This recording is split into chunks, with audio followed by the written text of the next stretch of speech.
صار لي ساعة عم بفتل وعم بدور على بيت جدي. بعد ساعة بحث تبين معي انه بيت جدي كان هون بهذا المكان. ما بدي اقول لكم بقايا بيت، بقايا انقاض. كان بيت جدي وبيت اخوالي بهذا المكان، 4 أو 5 بيوت بهذا المكان كلهم صاروا على الارض بشكل كامل. هاي عينة عن حارات القصير، هاي الحارة هي عينة عن حارات القصير.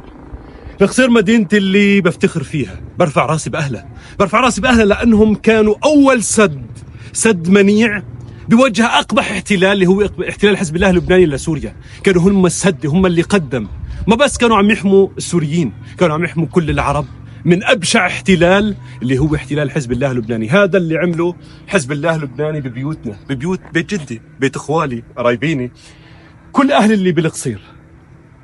جيت هون لوصل صوت أهلي بالقصير، لكون معهم مثل ما كنت معهم دايما، لأقول لهم إنه نحن معكم حتى نرجع نعمر هذا البلد من جديد، مثل ما كنا إيد بإيد حتى حررناه غصبا عن كل العالم.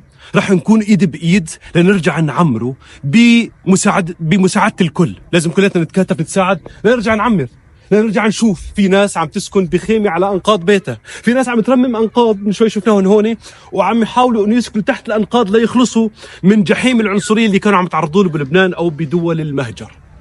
بدي منكم شغلة يا شباب، بدي أطلب طلب من أهلي، من أخوتي السوريين بكل مكان، من أخوتي العرب بكل مكان.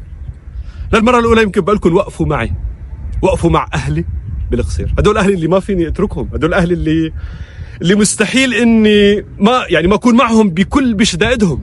وقفوا معهم يا شباب، وقفوا مع أهل القصير. بكل تأكيد المدن السورية كلها حالتها بتشبه هاي الحالة، بس ما فيني ما بلش بهاي المدينة اللي أنا ربيت فيها وعشت فيها، هاي المدينة اللي قاومت أبشع احتلال، هاي المدينة اللي صمدت وصمدوا أهلها. ما في بيت هون إلا تهدم، ما في بيت هون إلا قدم شهيد واثنين وثلاثة وأربعة وخمسة من شان تحرير سوريا. لهيك بتمنى أنه نوقف مع هاي المدينة، هاي المدينة اللي بدأوا الأهالي يرجعوا لها على هاي الأنقاض، بحاجة لمأوى، بحاجة لخيم يحطوها فوق أنقاض بيوتهم، بحاجة لمركز صحي. يعني حكوا لي كثير إنه امبارحة مع الأسف في عم كبير بالسن صبته جلطة، أقرب مكان هو حمص المدينة، بعيد شي 35 كيلومتر عن هون، أقرب مشفى ممكن يستقبل هاي الحالات، فالعم توفى على الطريق.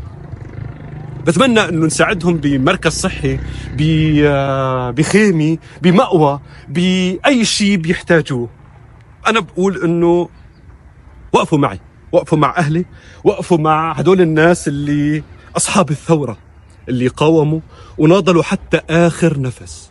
وهلا التقيت باهلي، التقيت فيهم، قالوا لي الحمد لله رجعنا، حررنا الارض ورح نرجع نبني، عندنا همه ترجع تبني. وقفوا مع اهل القصير يا شباب. القصير بجوز ما بصير اقول لأنا مدينتي، وقفت مع كل المدن السورية. بتمنى نساعدها، نساندها، نوقف مع أهلها.